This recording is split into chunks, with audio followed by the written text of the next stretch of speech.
ભ્રષ્ટાચારના આક્ષેપ વચ્ચે અંકલેશ્વર નગર સેવા સદનના પ્રમુખ લલિતા રાજપુરોહિતે પ્રમુખ તરીકેનો ચાર્જ ઉપપ્રમુખ ભાવેશ કાયસ્થને સોંપી દેતા રાજકીય ક્ષેત્રે ભૂકંપ સર્જાયો છે। ત્યારે ઉપપ્રમુખ ભાવેશ કાયસ્થે પાલિકાના સભ્યોની ઉપસ્થિતિમાં પ્રમુખ તરીકેનો ચાર્જ સંભાળ્યો। અંકલેશ્વર નગરપાલિકા પ્રમુખ લલિતાબેન રાજપુરોહિત અને તેમના પતિની ભ્રષ્ટાચાર સંબંધિત કથિત જોવા મળી રહ્યો છે। આ મુદ્દે વિપક્ષ કોંગ્રેસ આક્રમક બની છે અને વિપક્ષોએ આ મામલે ઉગ્ર વિરોધ નોંધાવી નગરપાલિકા પ્રમુખના તાત્કાલિક રાજીનામાની માંગ ઉઠાવી હતી।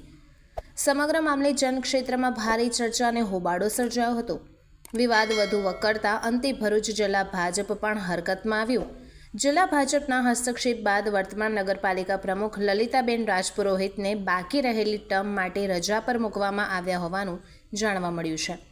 પોતાની તબિયત સારી ન હોવાના કારણસર લેખિત પત્ર પાઠવી તેમની જગ્યાએ નગરપાલિકાના ઉપપ્રમુખ ભાવેશ કાયસ્થને પ્રમુખ પદનો ચાર્જ સોંપવામાં આવ્યો છે।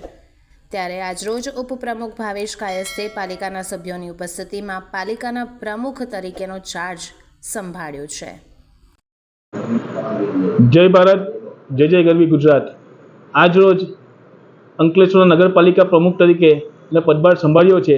આ દિવસે હું આપણા રાજ્યના મંત્રી આપણા અંકલેશ્વર હાંસોટના લોકલાડીલા ધારાસભ્ય શ્રી ઈશ્વરસિંહ પટેલ સાહેબ, જિલ્લાના પ્રમુખ શ્રી પ્રકાશભાઈ મોદી અને શહેરના પ્રમુખ ધર્મેન્દ્રભાઈ પુષ્કરનાનો આભાર માનીશ કે એ લોકોએ મને આગળ જે ટૂંક સમય માટે દોરી સંચાર કરવાની છે નગરપાલિકાની, એની સુકાન મને સોંપી છે।